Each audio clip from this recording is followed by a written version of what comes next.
আজ কথা বলবো বিএনপির নেতা এবং নেত্রী হারুন এবং পাপিয়া জুটি নিয়ে। তার আগে দর্শক যারা আমার এই ভিডিওটি দেখবেন তাদের কাছে অবশ্যই অনুরোধ রইল আমার চ্যানেলটি অবশ্যই সাবস্ক্রাইব করবেন, সঙ্গে বেল বাটনটি অন করে রাখবেন। দর্শক যে কথা বলছি, বিএনপির নেতা এবং নেত্রী হারুন গং, এই দুইজন ব্যক্তিকে নিয়ে কথা বলবো। আপনারা কি জানেন যে এই জুটিকে কে বিয়ে দিয়ে দিয়েছিল, কে ঘটক হয়েছিল বিয়ের? নিশ্চয় জানেন না। অনেকেই জানেন, অনেকেই জানেন না। এই দুইজনের বিয়ের ঘটক ছিল সরাসরি ঘটক ছিল দেশনেত্রী বেগম খালেদা জিয়া। তিনি এই দুইজনকে বিয়ে শাদী দিয়ে দিয়েছিলেন। কতটা ভালোবাসলে তাদেরকে নিজে ডেকে নিজ উদ্যোগে বিয়ে শাদী দিয়ে দিতে পারেন। সেই রকম একটি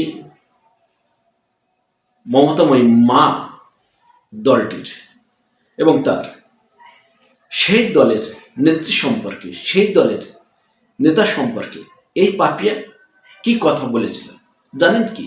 নিশ্চয় বিএনপির নেতাকর্মীরা জানে না। এই পাপিয়া তিনি বেগম খালেদা এবং তারেক জিয়াকে উদ্দেশ্য করে বলেছিলেন যে এরা মা ছেলে দুইজনই অশিক্ষিত, তারা রাজনীতি বোঝে না, তাদের বুঝিয়ে কোনো কাজ হবে না। এই কথাগুলো হয়তো আওয়ামী লীগের লোকজনের সঙ্গে আলাপ করতে গিয়ে তিনি এই কথাগুলো ফোনে আলোচনা করছিলেন। তাহলে চিন্তা করুন দর্শক, একটি দলীয় প্রধান, তার বিরুদ্ধে এই ধরনের ভয়ঙ্কর অভিযোগ।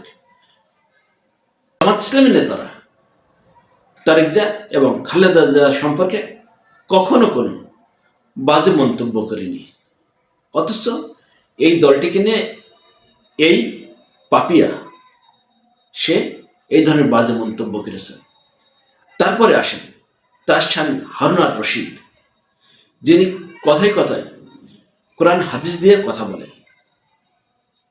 সেই হারুন আর রশিদ সাহেব 2018 সালের নির্বাচনে আওয়ামী লীগ এই বিএনপিকে 6টি সিট ভিক্ষা দিয়েছিল। সেই ভিক্ষা ঝুড়ি নিয়ে বিএনপি চাইছিল যে না, তারা এই নির্বাচনে 6টা সিট নিয়ে সংসদে যাবে না, তারা পদত্যাগ করবে। কিন্তু আপনারা কি জানেন, সেই সংসদে যাওয়ার জন্য এই হারুন সাহেব সহ যে 6 জন সেখানে যোগাযোগ করেছিল, তলে তলে আওয়ামী লীগের সঙ্গে যোগাযোগ রেখেছিল, তার ভিতর অন্যতম নেতা হলেন এই হারুন সাহেব। যদি সে সময় এদেরকে জাতীয় সংসদে যাইতে না দেওয়া হতো, তাহলে পরে বিএনপির অসংখ্য নেতা কর্মীদেরকে নিয়ে, সেই 6 জন সংসদ সদস্যকে নিয়ে এই হারুন সাহেবেরা পদত্যাগ করত। বিএনপিকে বাধ্য করেছিল এই 6 জনকে সংসদে পাঠাইতে।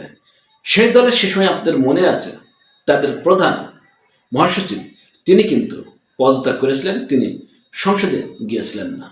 তাহলে চিন্তা করুন, যে ব্যক্তি 6টা শুধুমাত্র তার নিজের সিটের জন্য, নিজের সংসদ সদস্য হওয়ার জন্য দলীয় কমান্ডের বাইরে চলে যায়, গিয়েছিল এই কারণে সংসদে গেলে অনেক বৈধভাবে অবৈধভাবে টাকা পয়সা কামাইতে পারবে। এই জন্য তিনি সংসদে যাওয়ার জন্য মরিয়া হয়ে গিয়েছিলেন। বিএনপি শত চেষ্টা করেও এই হারুন গংদেরকে ঠেকিয়ে রাখতে পারছিল না। তখন কি এই বিএনপির মান সম্মান যায় নাই? তখন তো বিএনপির পক্ষে কথা বলেন নাই। হারুন সাহেব তার স্ত্রী যখন বিএনপির নেত্রী দেশনেত্রী খালেদা জিয়াকে নিয়ে কথা বলে, তখন তো কথা বলেন নাই। তিনি কি বলেছিলেন? অশিক্ষিত পর্যন্ত উল্লেখ করেছিলেন। যাই হোক দর্শক, এই হারুন সাহেবরা এখন বিএনপিটাকে ধ্বংস করার জন্য উঠে পড়ে লেগেছে। কেন উঠে পড়ে লেগেছে? এই হারুন সাহেবের মতো অসংখ্য লোকেরা আজকে এদেশে যেহেতু আওয়ামী লীগ নাই, আওয়ামী লীগ যে বয়ানগুলো দিত তারা ঠিক সেই বয়ানগুলোই দিচ্ছে। এদের কথা, এদের ভাষা দেখে বোঝার মতো নাই যে এটা হাসান মাসুদ কথা বলছে নাকি কাওয়া কাদের কথা বলছে। এদের কথা দেখে একেবারে বোঝার মতো উপায় নাই যে কে কথা বলছে। তো এই হলো এদের দলীয় স্বার্থ, এই হলো এদের দলের প্রতি ভালোবাসা। সেই দলটি আজকে তাকে ঢাল হয়ে, এই দলটিকে তারা ঢাল হিসাবে তারা তাদের সম্পদ বাড়ানোর জন্যই এই দলটি করে থাকে। কারণ এই দলটিকে জামাত ইসলামী তার সমালোচনা করেছে, তারাও জামাত ইসলামকে সমালোচনা করতেই পারে।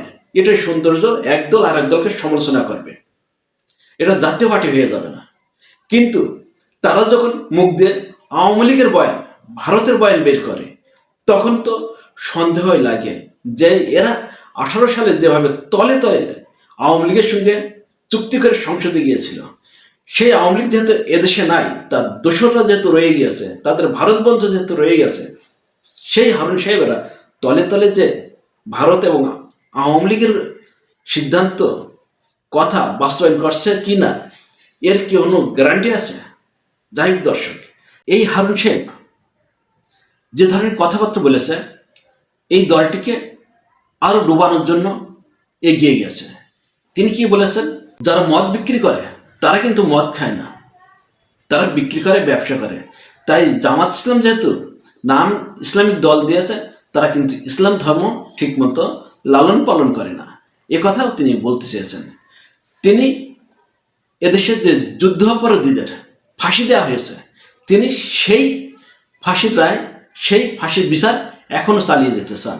কারণ এই জামাত ইসলামের উদ্দেশ্য করে যাতে তাদেরকে ফাঁসি দিতে পারেন। যে কথাগুলো আওয়ামী লীগ বলতো, এই হারুন সাহেবও ঠিক সেই একই কথা বলছে। যদি তারা এটা চালিয়ে যায়, তাহলে আওয়ামী লীগের বাহিনী যদি সত্য হয়ে থাকে, তাহলে জামাত ইসলাম নিশ্চয়ই রাজাকারের দল, রাজাকার আছে তার দলে, তাদের দলেও তো সেই রাজাকার আছে, তাদের দলের লোকেরও তো ফাঁসি হয়েছে, জেল হয়েছে, তাদের সালাউদ্দিন কাদেরকে তো ফাঁসির কাছে ঝুলানো হয়েছে। তাহলে কি দাঁড়ায় যে হারুন সাহেবের কথা আওয়ামী লীগের কথা মেলে কিনা? দর্শক দেখুন তো, এভাবেই এই দলটিকে তারা ধ্বংস করার জন্য সর্বোচ্চভাবে লেগেছে। আওয়ামী লীগের যত বয়ান ছিল, যত কথা ছিল, আজকে বিএনপির এইসব কুলাঙ্গার মার্কা নেতাদের মুখ দিয়ে হড়হড় করে বের হয়ে যাচ্ছে। যদি এই দলটিকে সত্যিকার অর্থে জাতীয়বাদী দল হিসেবে এদেশের মানুষের কাছে প্রতিষ্ঠিত করতে হয়, তাহলে অবশ্যই তাদেরকে এই আওয়ামী লীগের বয়ান, এই ভারতের বয়ান বাদ দিয়ে রাজনীতির কথা মাঠে হাজির করতে হবে। তাদেরকে তাদের দল সম্পর্কে গুছাইতে হবে, তাদের দলকে গুছাইতে হবে। তাদের দল আজকে দেশব্যাপী চাঁদাবাজি, লুটতরাজ, নিজের মানুষকে খুন করা, নিজের দলীয় লোকজনদেরকে খুন করা, নিজের দলীয় লোকজনদের বাড়ি ঘরে আগুন দেওয়া, এমন কাজ নাই যা এই দলটির লোকেরা করছে না।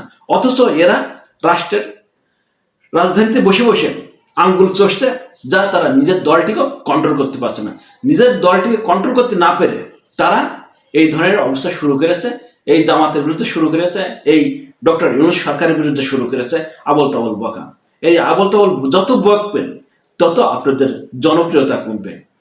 তাই আপনারা এইসব বাদ দিয়ে এই দলটিকে সুসংগঠিত করুন। সামনে যে নির্বাচন হবে সেখানে প্রতিদ্বন্দ্বিতা করুন, কারণ সামনে যে ভোট হবে আপনারা তো ধরেই নিয়েছেন যে আপনাদের উপরে আর কেউ যাওয়ার মতো নাই। তাই যাই আওয়ামী লীগ হয়ে যায় না। আওয়ামী লীগ যেমন এদেশে 300 সিটে নির্বাচন করে জিতে তাদেরকে একেবারে ডুবিয়ে শেষ করেছে, আপনারাও অন্ততপক্ষে বিরোধীদেরকে স্পেস দেন, না হলে পারে আপনারাও আওয়ামী লীগ হবেন, আপনাদেরকে এ দেশ থেকে মানুষ তাড়িয়ে দেওয়ার সমস্ত ব্যবস্থা করবে। আজ এ পর্যন্ত, আল্লাহ হাফেজ।